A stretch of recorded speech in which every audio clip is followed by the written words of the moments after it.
Howdy folks, Nathan Adlin here with the Fast Lane Car, and I am in Crested Butte, Colorado. Mazda brought us out here to drive vehicles in the snow and, just as importantly, have a glimpse at this, the 2016 Mazda CX-9. And coming up next, everything you wanted to know.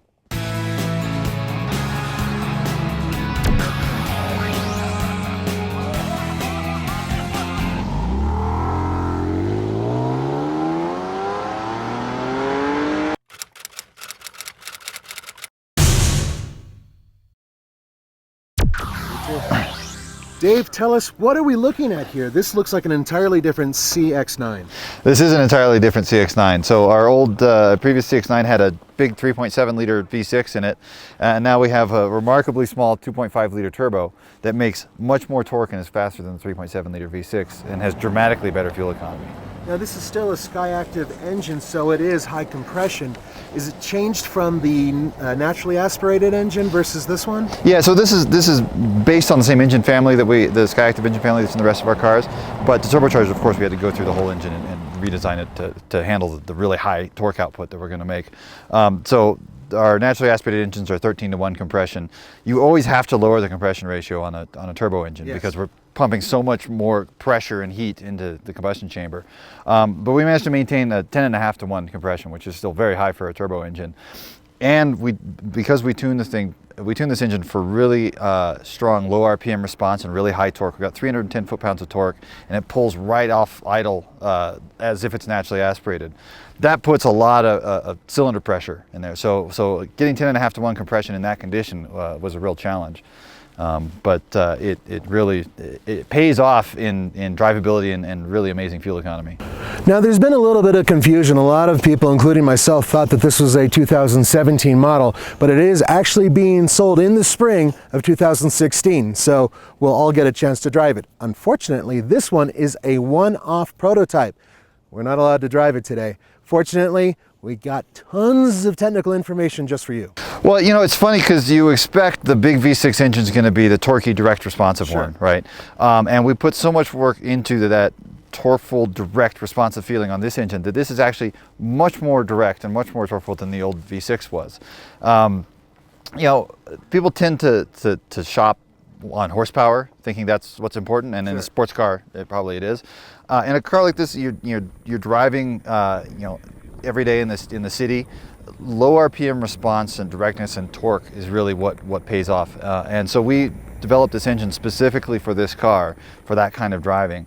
And so it has an enormous amount of torque right off the bottom. So every time you tip in, it just pulls directly.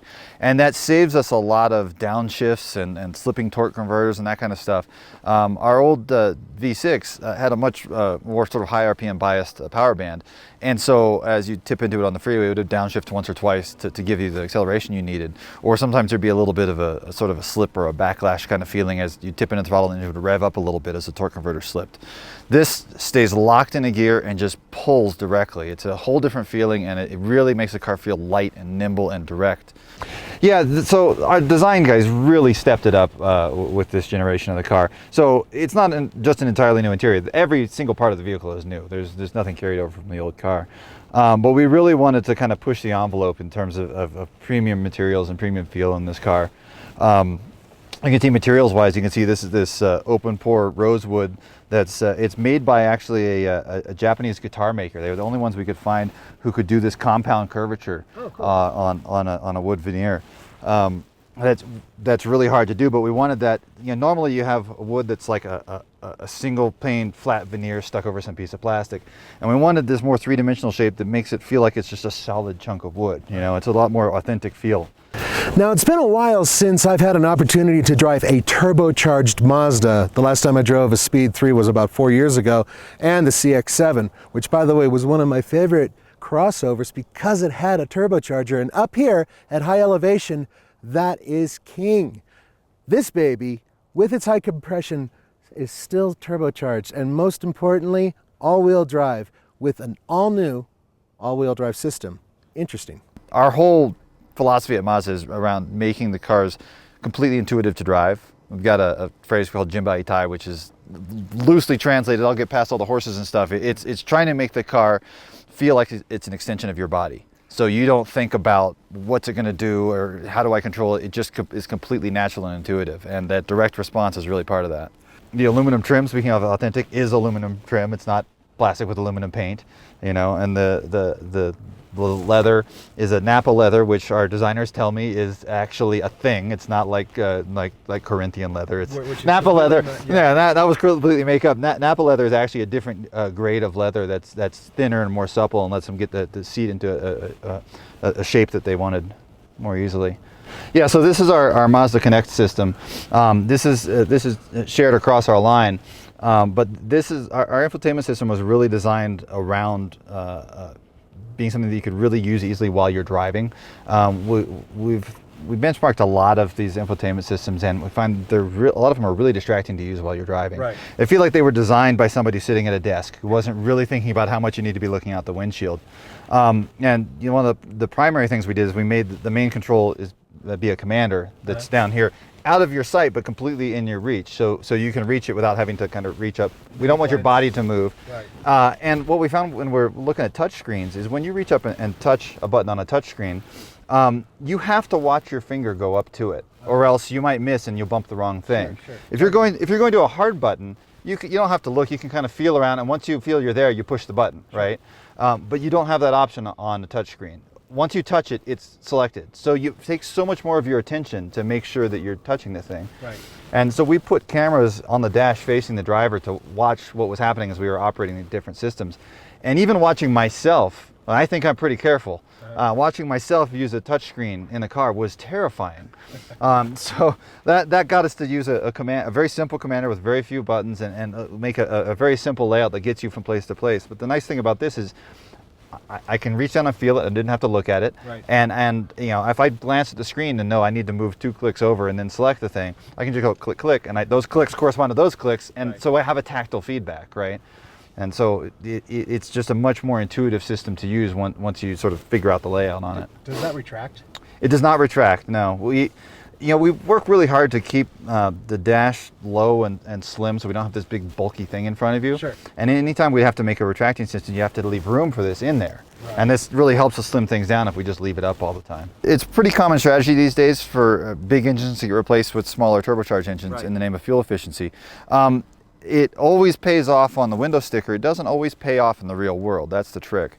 The reason a smaller turbo engine is more efficient than a bigger naturally aspirated engine is most of the time you're not using the full capability of the engine. Right. And so a big engine, you've got all this friction, all these parts moving around, and you're wasting fuel moving all that stuff. So a smaller turbocharged engine has less to move when it's just cruising using light load. Turbocharged engines tend to use more fuel when they're making a lot of power. So when you actually get on boost, they're quite thirsty. That comes down to trying to control the combustion temperatures and the exhaust temperatures so the engine doesn't damage itself. And the simplest way to do that is to simply throw more fuel than the engine can burn, and that actually makes a cooler combustion. It wastes fuel though, but it doesn't cost anything when you build it because you already have fuel injectors, you already have a fuel pump, you just program in a little bit more fuel and you protect your engine. To get the real world fuel economy that we wanted on this, so it's not just something on the label, we want you to really experience that same fuel economy when you drive the car. We put in this cooled EGR system. So EGR is exhaust gas recirculation. Right. So what we're doing is we're trying to figure out another way to cool down the combustion when you're really hard on the throttle. So instead of throwing in extra fuel, we take some exhaust and reroute it back into the intake. And the exhaust doesn't have any oxygen left in it because you burned it off. And that lack of oxygen helps slow down the combustion and lower the combustion temperature. But the problem is that exhaust is hot. So we run it through a cooler first and run it back in there, and that gets us really great knock resistance, lowers the combustion temperature, and means we don't have to throw that extra fuel in there. So it was a complicated thing we had to engineer there. It doesn't change the window sticker at all. The window sticker looks exactly like it would have without it, but in the real world, when you own the car, the fuel economy is much better. Still a 3-row SUV. It's still a 3-row SUV. We put a lot of work into making sure that the second rows fold down easily enough for children to do it. Because we did a lot of sort of watching families load in and out at school. And if you can stay in the driver's seat and let your big brother let the little kids in the back, that's a lot easier. Or let themselves in, you know. Right. So we really wanted to make sure it's easy for that. And in fact, one of the seats, you can have a child seat in there and you can still flip it forward with the child seat still attached and get access to the third row. And in fact, we can actually see it. Yeah, that'd be great.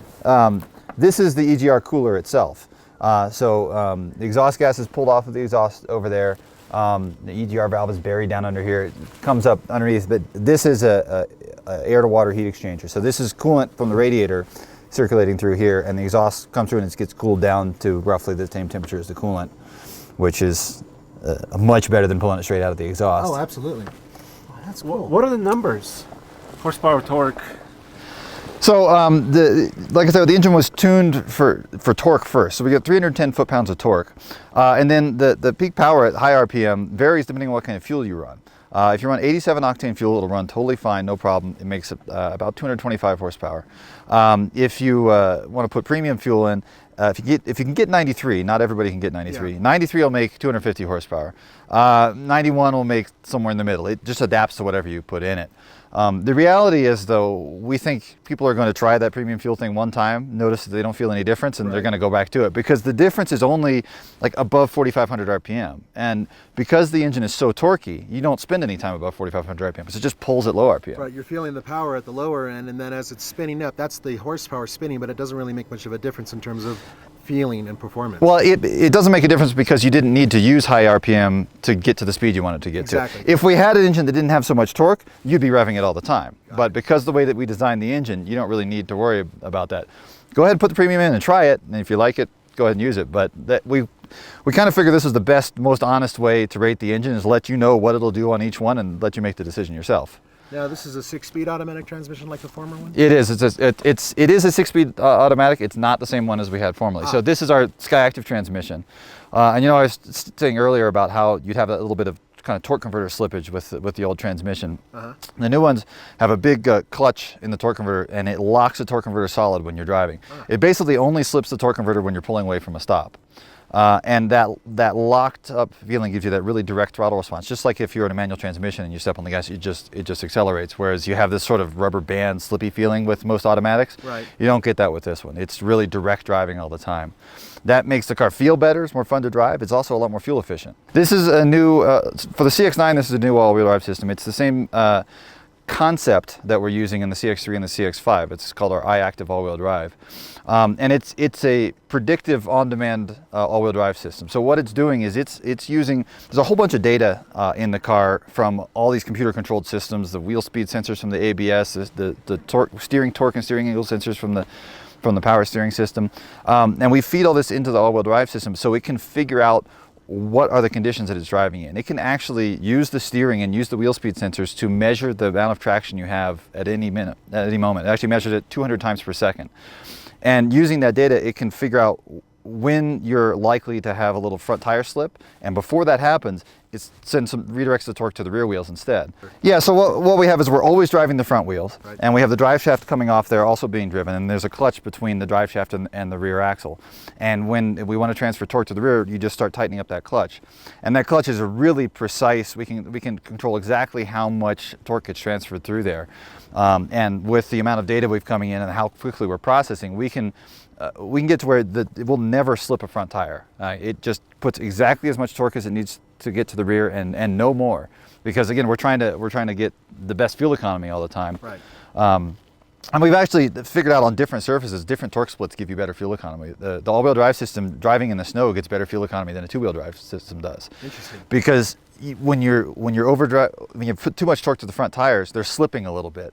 And it burns fuel. That friction against the ground as it's slipping, it wastes a lot of fuel. And so if we can calm those front tires down by redirecting some torque to the rear, it's more efficient and you get better gas mileage. Well, I hope you like this special inside look at the 2016 Mazda CX-9. I certainly learned a lot. For the Fast Lane Car, this is Nathan Adlin. Don't forget to go to TFLcar.com for news, views, real-world reviews, and snowy videos. As you can tell by the length of my shadow, sun is going down and I've had a hell of a day. Bentley flew me out here to drive this, the most luxurious, the most expensive SUV you can buy. And I took it off-road, I took it into the desert, I took a helicopter to get to the desert. You know what? Instead of telling you about it, why don't I show you? And that is coming up right now on the Fast Lane Car.